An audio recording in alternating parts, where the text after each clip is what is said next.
my cousin had made for me of the movie. Okay.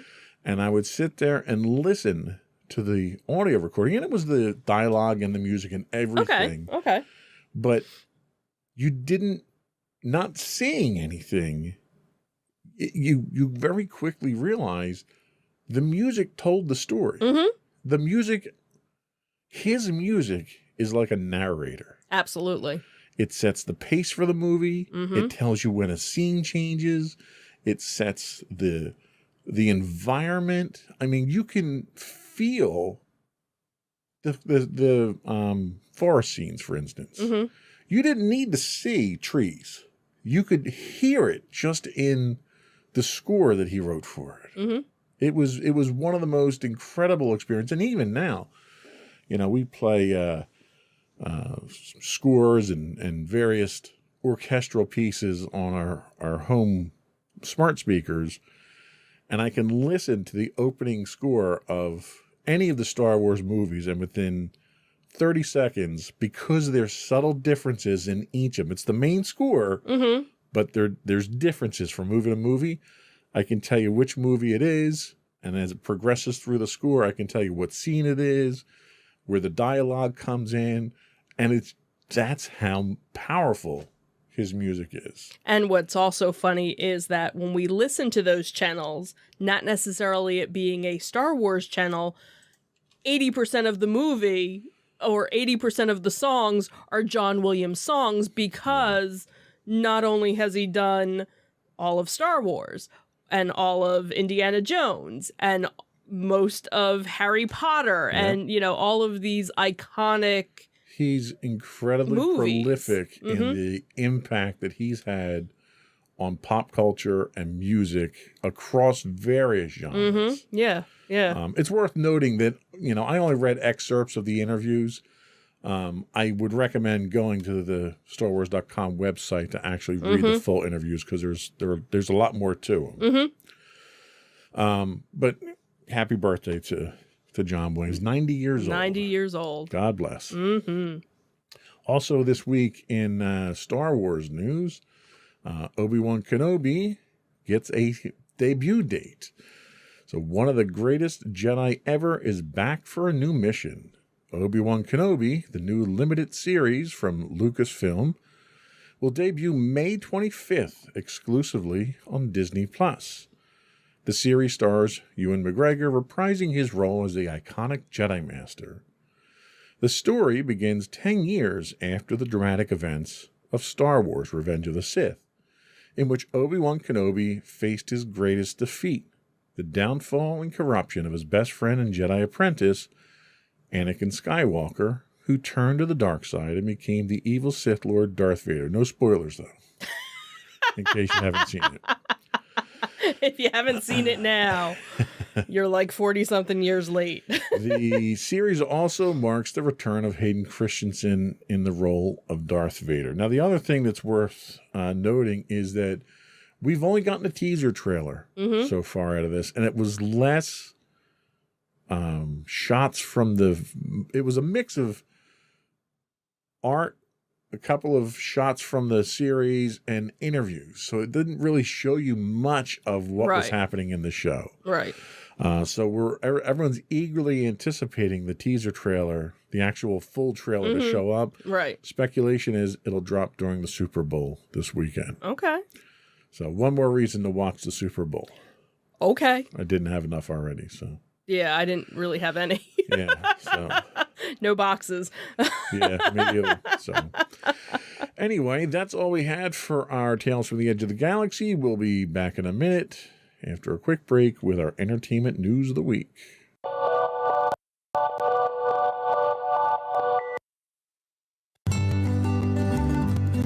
Insights into Teens, a podcast series exploring the issues and challenges of today's youth. Talking to real teens about real teen problems. Explore issues from braces to puberty, social anxiety to financial responsibility. Each week, we talk about the topics concerning today's youth. We look at how the issues affect teens, how to cope with these issues, and how parents, friends, and loved ones can help teens handle these challenges. Check out our video episodes on youtube.com/insightsintothings. Catch our audio versions on podcast.insightsintoteens.com or on the web at insightsintothings.com.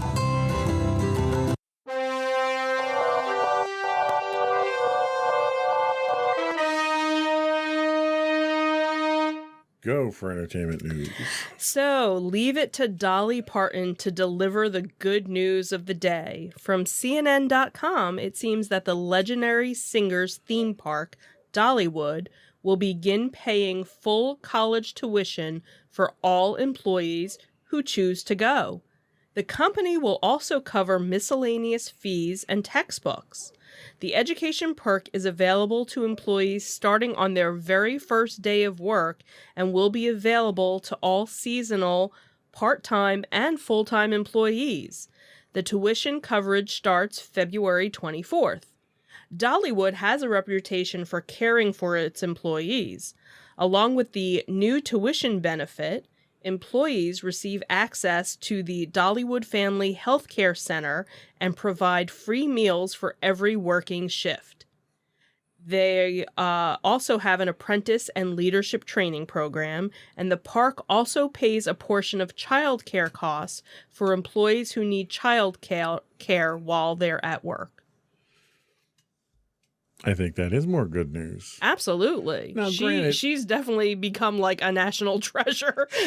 She's taken over for Betty White at this point. Yeah, yeah. You know, and even, you know, when COVID, you know, she was putting funding in, you know, for vaccinations and stuff. And she has a whole book program for kids. And so this is just like another thing and that... Granted, it's not the first company to pay college tuition. Right, right. But on top of all the other things, and in light of the conditions that other amusement theme park employees are facing nowadays, it's nice that she's a shining example of how to do it right. Like even when I worked in the theme park industry back in the day, I had to pay for my own lunch. I wasn't given, a free lunch every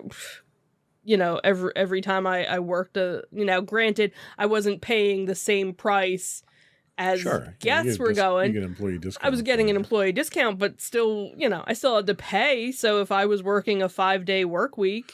And unlike some theme parks, I'm sure Dollywood doesn't grow a chunk of their own food that they can serve to their employees. Probably not. At no cost. Yeah.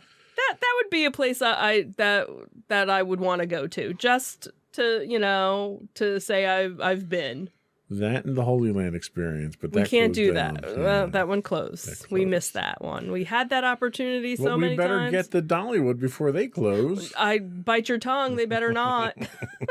Maybe that's what we'll do this summer. We'll go to Dollywood. Well, one thing that is going to be closing out is a farewell tour for the Monkees. Yeah, so from RollingStone.com, it seems that Mickey Dolenz is going to honor his departed Monkees bandmates with a special tour. So Mickey Dolenz is going to honor bandmates Michael Nesmith, Peter Tork, and Davy Jones with a special tour. He's billing it as Mickey Dolenz Celebrates the Monkey, and it kicks off in April. He said, I felt it was very important to gather the fans properly and properly celebrate the lives of Davy, Mike, and Peter. People have been contacting me, requesting that I honor them in a way where the extraordinary impact of the Monkees can be properly acknowledged. We spent such a great deal of time together. They were like my brothers, and I want to share some of the great joy we had together.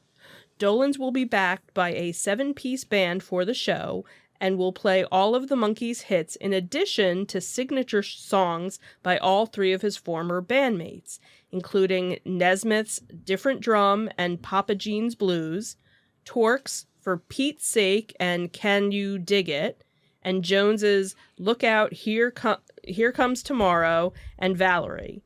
He's also going to share stories from his time in the group and show unseen images from his personal archives. Dolenz is the voice behind many of the group's most famous songs, including Last Train to Clarksville, I'm a Believer, and Pleasant Valley Sunday.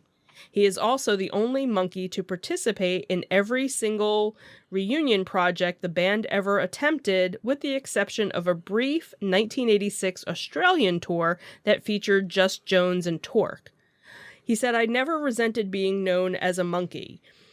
He had told Rolling Stone last year. "Your career is like a train that takes an enormous amount of inertia to get it going. When it finally gets going, some people try to stop the train. There are the people that you see in concert and they go, 'I'm not going to sing any of my old hits. I'm going to change my entire image.' And then they try and they stop the train. Very seldom does that happen. It's virtually impossible and you piss off the fans."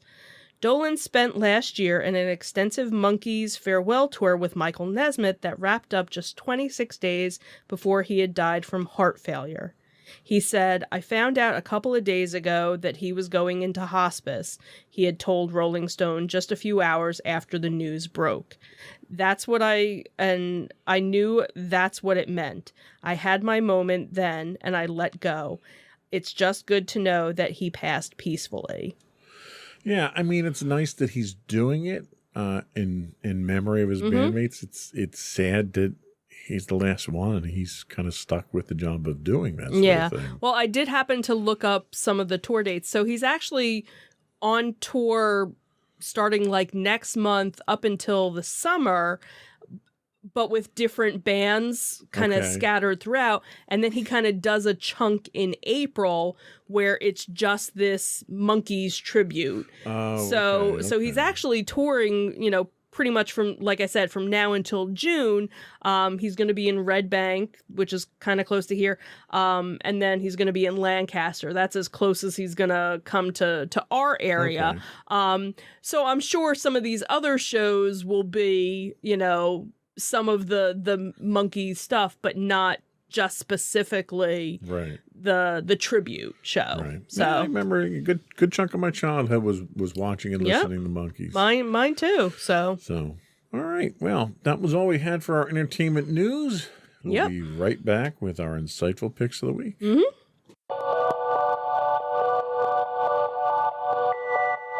Go for your insightful pick. So my insightful pick this week is a show that is on Netflix. It is called Archive 81, and it is about an archivist that takes a job restoring damaged videotapes and gets pulled into the vortex of a mystery involving the missing director and a demonic cult. It's an intriguing blend of horror and noir, and Archive 81's offers an addictive supernatural thrill that are haunting in the best way. And it's also, Archive 81 happens to be based on a podcast that's kind of talks about lost, found footage of horror things and whatnot. So they kind of loosely based it. So it's kind of interesting because the story takes place partially in the present time frame and also back in 1995 and 94. And there's all this, back and forth and just very weird, supernaturally kind of stuff. Kind of reminded me a little bit of Midnight Mass with the freakiness of things. I ended up binging it over a weekend, and I'm not usually one to binge stuff. Usually I like to take my time because I know once I'm done, I'm done. But this was one where it was just kind of like, okay, where are they going with this? And they did kind of end it with a bit of a cliffhanger, so they definitely could do a second season, but if they don't, you could just kind of see it as okay, this is weird and freaky, and it has those little jump scares that you expect a horror show to do, but then there are certain things where you're like, I didn't see that coming, and so if you're into that type of genre, very cool 8-episode show to watch. All right, good pick. Thank you.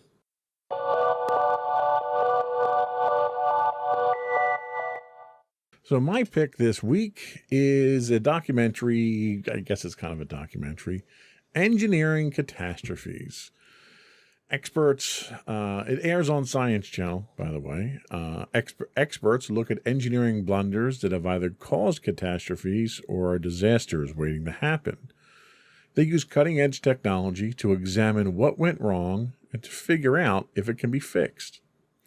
Over the course of 5 seasons, they explore bridge collapses, building collapses, catastrophic fires, railroad accidents, construction mishaps, natural disasters, and more. Each episode is a lesson in engineering, science, and planning. While some of these disasters are devastatingly fatal and certainly financially costly, each of them contributed in some positive way to make engineering science safer in the long run. Most people watch these types of shows for the wow factor of a building collapsing or a massive explosion. I tend to watch these to gain an appreciation for just how difficult it is to make things in our modern world function. We tend to take for granted the bridges, highways, railways, and other infrastructure that support our way of life until something disrupts it. I also enjoy seeing how engineers can sift through a giant pile of rubble, determine exactly what caused the issue, and put measures in place to prevent disasters from happening again in the future. To me, it's a real poignant way of illustrating that we learn more from our failures than from our successes. That is Engineering Catastrophes on the Science Channel. And we'll be right back with our afterthoughts.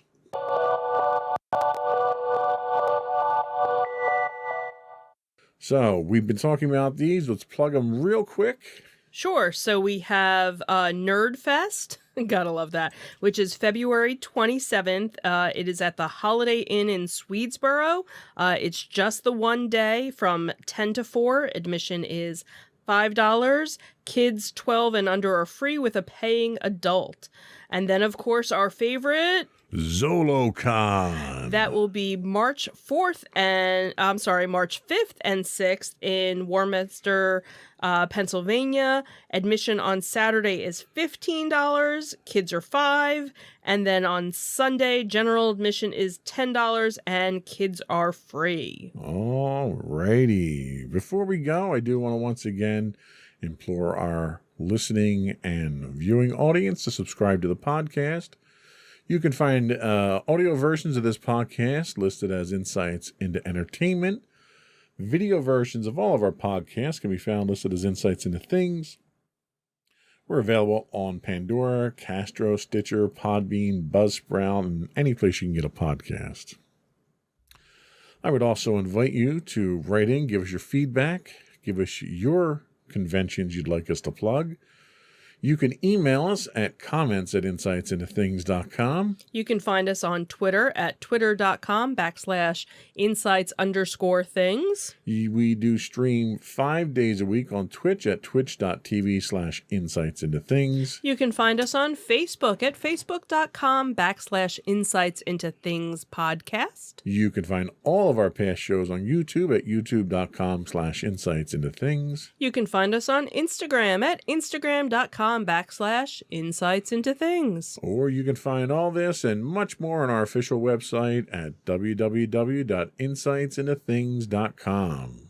And that's it. Another one in the books. Have a good week, everyone. Bye. Bye.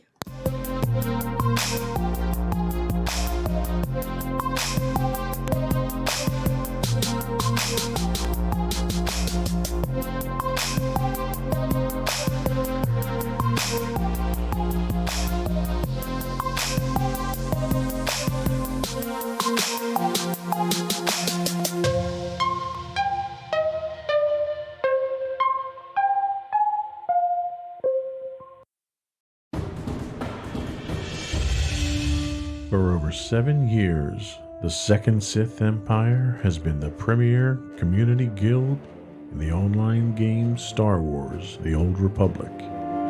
With hundreds of friendly and helpful active members, a weekly schedule of nightly events, annual guild meet and greets, and an active community both on the web and on Discord. The Second Sith Empire is more than your typical gaming group. We're family. Join us on the Starforge server for nightly events such as operations, flashpoints, world boss hunts, Star Wars trivia, guild lottery, and much more. Visit us on the web today at www.thesecondsithempire.com.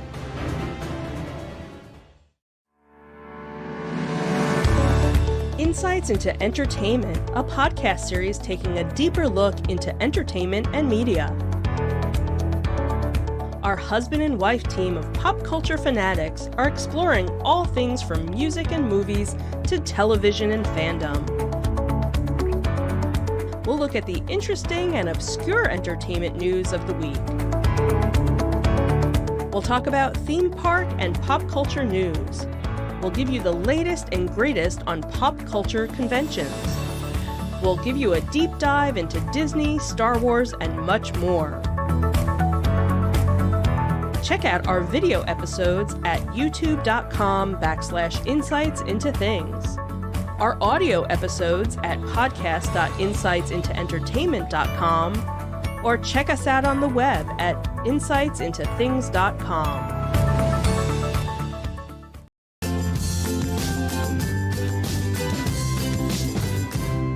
Welcome to Insights into Teens. This is episode 140, Constructive Criticism. I'm your host, Joseph Whalen, and my calm and collected co-host, Madison Whalen. Hi, everyone. How you doing today, Maddie? I'm doing all right. How about you? That was a big sigh there. You sure you're doing all right? Yeah. Kind of a long week so far? In a way. Any problems? Kinda, but, not too big. Oh, okay. Well, we can talk about that off the air then. Because that's not what we're talking about, on the show at least. Yeah. What we are talking about is constructive criticism. What if you're told that you're not perfect? Most people should know that already, but it can sting to be reminded. Criticism of any kind can be hard to swallow, especially when it comes to something you spend time and energy on. Inherently, we all want to do a good job. At least most of us do, I think. Yeah. But criticism is just as important as praise, if not more so. Good, constructive feedback can help you improve and guide you towards new heights you might not have achieved otherwise. And you said I was going to mess up the third segment. Yeah, I figured I'd get all the errors out in the intro here. That isn't to say giving and taking constructive criticism is easy. But when you know how to take criticism, you become a better person. On today's episode of Insights into Teens, we'll cover what you need to know about constructive criticism, including how to identify it, how to give it, and how to take constructive criticism. But before we do that, though, I do want to invite our listening and our viewing audience to subscribe to the podcast. You can find audio versions of this podcast listed as Insights into Teens, video versions, and now audio versions. We're now publishing our audio versions as Insights into Things as well, so it's convenient for everyone. You can find us on Apple Podcasts, Spotify, Google, Stitcher, iHeartRadio, pretty much anywhere you can get a podcast. We would also invite you to write in. Give us your feedback. Tell us how you're doing. Give us your topics you'd like us to address here on the show. You can email us at comments@insightsintothings.com. We're on Twitter at insights_things. You can also find us on Facebook at facebook.com/insightsintothingspodcast. We're also on Instagram at instagram.com/insightsintothings. Or you can get links to all that and much more on our official website at www.insightsintothings.com. Are we ready? Yep. Wow, that's enthusiastic there. Okay, Thanks. Here we go.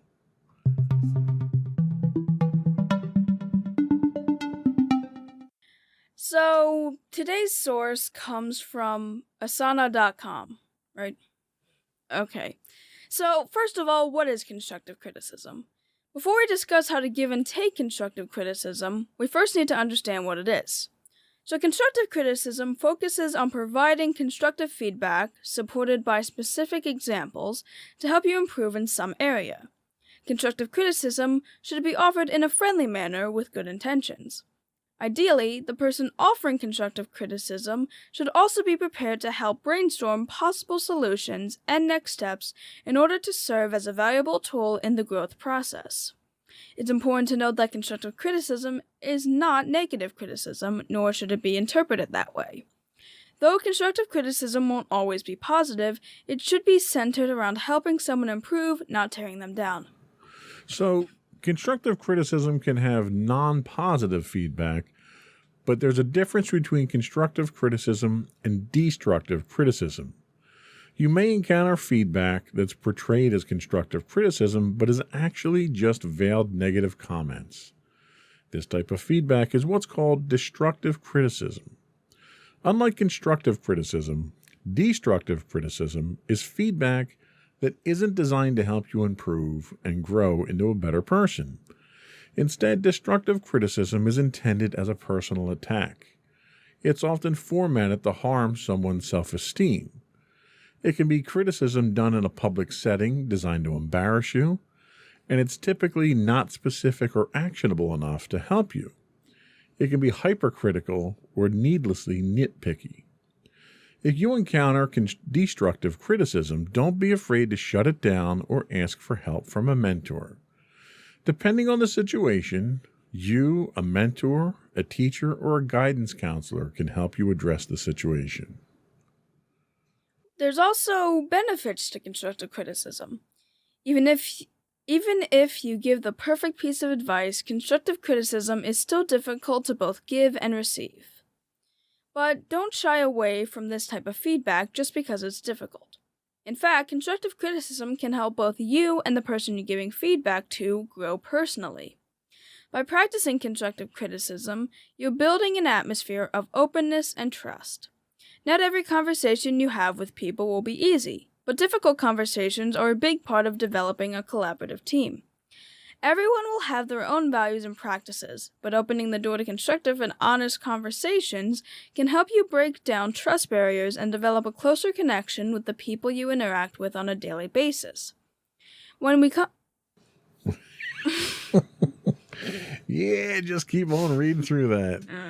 Probably should have stopped. Yeah, it's okay. Before we get to that part, we really shouldn't script the transition there. Yeah, probably not. So, before we go on and take a quick break here, I did want to kind of get your thoughts on constructive criticism. This was a topic that you came up with. You wrote up the research and everything on it. What prompted this? What was there something in school? Was there something that kind of struck a note with you on this? Well, kind of similar to my inspiration for last week's podcast, which I actually also hosted. I also kind of got it from school. But it wasn't really, there wasn't enough information on it as much as there was with the whole relationship thing. It was kind of like a small thing that had been mentioned, and I realized that I had kind of a lot to say, or I had a lot of thoughts going on in my mind about constructive criticism and how I feel like it's not one-sided in any way. It's hard to give constructive criticism in a good way, and it's also hard to take it. And it kind of made me realize that we can probably do an entire podcast about constructive criticism in basically talking about good ways to both give and receive it, and kind of also just get my own personal thoughts about it. Okay. Well, this is something that I've had, I don't know if I'd say I've had a lot of experience with it, but as part of my job, I have subordinates that report to me. And part of that reporting structure requires me to provide them with feedback. And I think, having read through the research that you did here, I think it's all rock solid research because it's all the same type of thing that I tend to adhere to. Constructive criticism is something that is designed to help people. And I think the human mentality itself makes it difficult for a lot of people to take any kind of criticism at all, because we immediately get kind of put back on the defensive when people start to criticize us. So giving constructive criticism is very important in how you do it. But for anybody who wants to improve, and I think we all kind of acknowledge that we're not perfect, there's always room for improvement. Anybody who genuinely wants to improve, whether it's at school or at work or at home or with your friends, you have to be able to take that. And there's a way to take constructive criticism. Something that you'll find when you're having a discussion with someone and they start to criticize you. You may feel like they're nitpicking or something like that. And you'll listen to them, but you won't listen to them. You'll start trying to formulate a response as they're continuing to give their critique.